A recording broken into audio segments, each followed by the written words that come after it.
My name is Nikhil Kumar. I am Professor of English in the Department of English of Veer Kunwar Singh University, Ara, Bihar in India. Today I wish to speak on deconstruction and the modern physics. My today's talk on this topic may be viewed as the continuity of my previous video talk on deconstruction and Sri Aurobindo. Before we enter into the modern physics, we are required here to witness the developments which took place in the 19th century diachronic linguistics and later on in the 20th century linguistics and finally after 1960. 1960 and onwards is a period where there emerges the picture of deconstruction.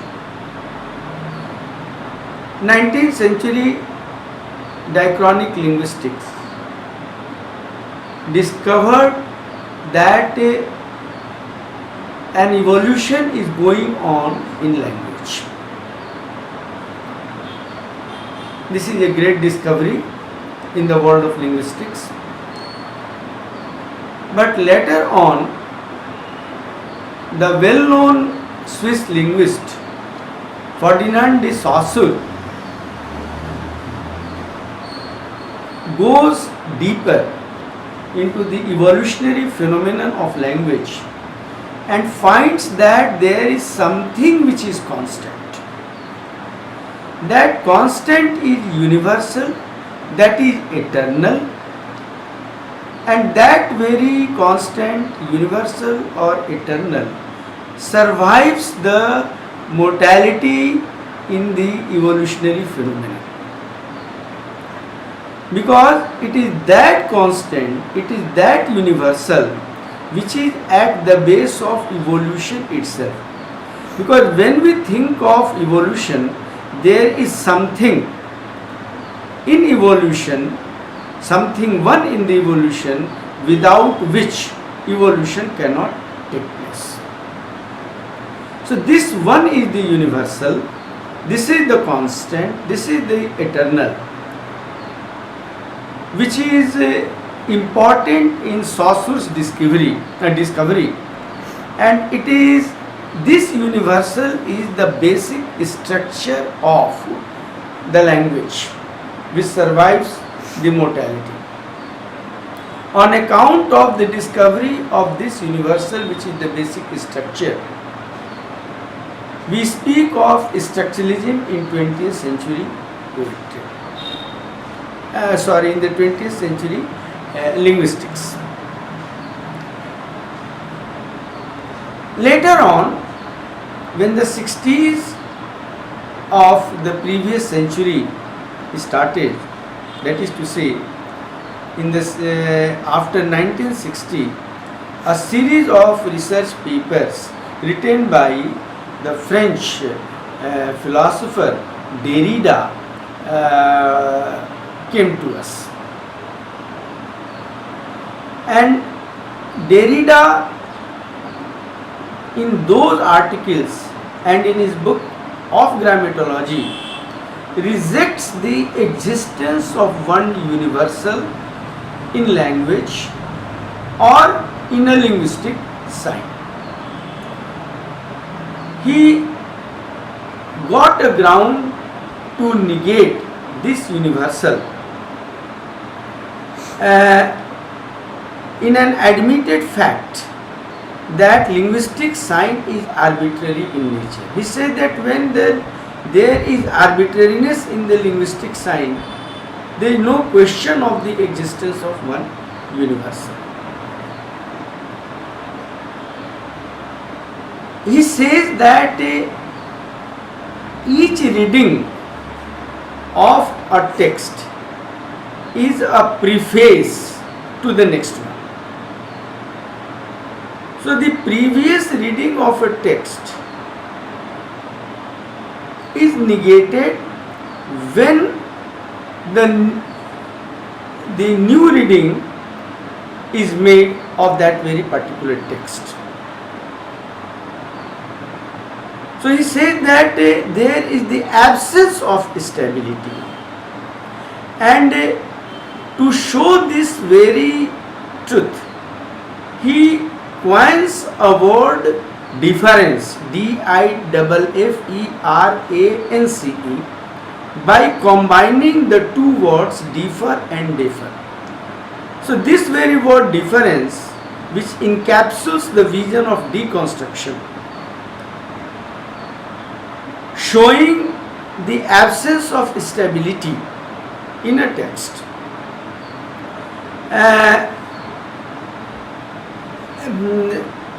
is the spirit of deconstruction. But such a rejection of deconstruction, such a rejection of universal by the deconstruction gets a challenge from the scientific world, to be specific by the modern physics. So there is a question mark on this very denial of the existence of one universal. When Derrida says that each reading of a text is a preface to the next, in which the previous one is negated, is denied, comes very closer to a scientific vision at the subatomic plane of matter, where first of all particle is visualized, later on the coexistence of wave is also formed. Particle converts into wave. So there is an alternative vision of particle and wave. Particle converts into wave, wave converts into particle. So the scientist finds an alternate vision of the appearance of particle and wave. So the same thing here we find in deconstruction. When we read a text for the first time, we have a meaning. When we again read the same text, we have the another one negating the previous one. So there is an alternate vision of the two ideas, and so alternate vision comes. So on an analysis of this very alternate vision, we find that it is due to the subjection of the separativity of consciousness that such an alternate vision comes, whether it is the subatomic world of matter or it is the reading of the text second time, third time, fourth times. It is the same thing, because of this very separativity of consciousness, on account of which deconstruction rejects the existence of one universal.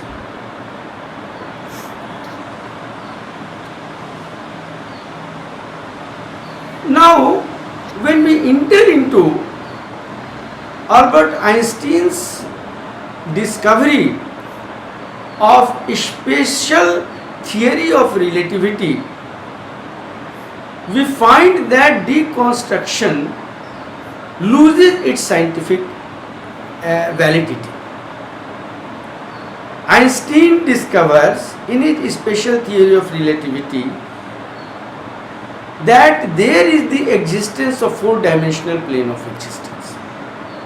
There is an existence of four-dimensional plane, and this three-dimensional plane of existence is a projection of that very four-dimensional plane of existence. So scientific world is unanimous on this mathematical discovery of Einstein. So since the uncertainty phenomenon is taking place at the subatomic plane of matter, actually this very conversion and reconversion has been declared to be an uncertain phenomenon by a German scientist, Heisenberg. So he said that there is uncertainty, the uncertainty itself is at the truth. But when we analyze this three-dimensional phenomenon in the light of Einstein's finding, which has been accepted unanimously by all the scientists, that three-dimensional plane of existence is a four-dimensional plane of existence. So this very uncertainty is a projection of some higher truth which exists on the plane of four-dimensional existence. Similarly, the picture of instability in the text, the picture of the negation of the previous meaning, is a projection of a higher reality which exists on the four-dimensional plane of existence.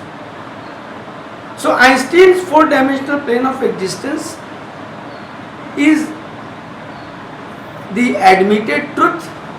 So here the very rejection of the universal by the deconstruction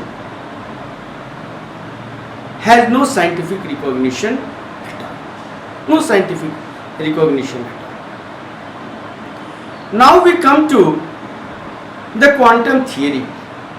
When the scientists looked into the subatomic plane of matter and wanted to know the reason of the conversion of a particle into wave, they found that as a result of the change of the thought which took place in the mind of the experimenters, particle converted into wave and wave into particle.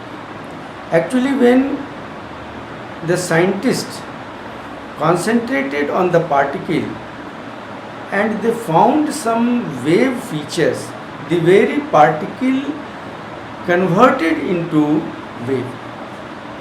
And when the scientists looked into the wave and found some particle feature, the very wave came back into the state of particle. Further, the scientists visualized that this wave is in fact not a three-dimensional wave but a tendency.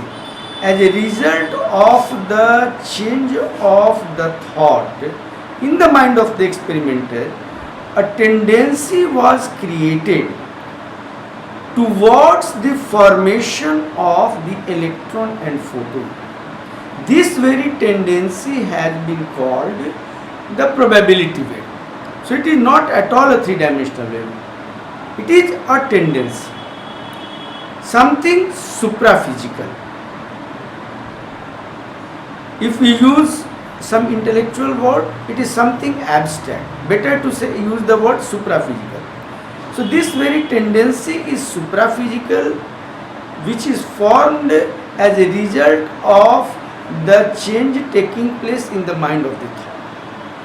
So that tendency later on congealed into electron photon. So finally there is the creation of matter. Electron, photon, then atom, then finally matter. So it is the consciousness which is at the base of this material creation, this consciousness. And later on, when this consciousness was examined, it was found to be the mental consciousness, which is the separative principle of consciousness, because the scientist's mind is a mental consciousness, which is the separative principle of the essential one, integral consciousness. So this very, at the back of this very divided consciousness, mental consciousness, there is the existence of one integral consciousness. So that which is fragmented, that which is divided, has its origin into the one integral. When the sun passes through a prism, it breaks into so many colors.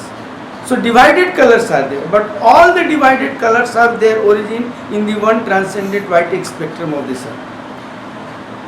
So actually this is the truth with the consciousness. The divided consciousness has its origin in the integral consciousness.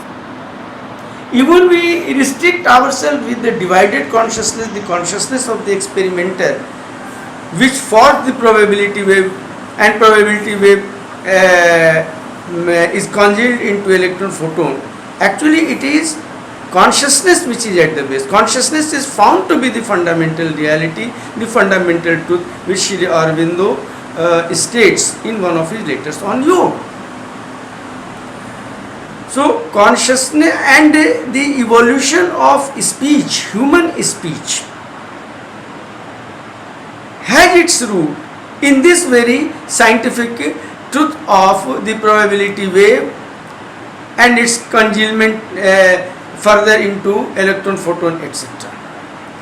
So deconstructionists reject consciousness as an a priori existence of which the language is its instrument. Deconstructionists reject it, but in the light of such a scientific finding, such a vision of deconstructionist is not found to be valid in the realm of the modern physics.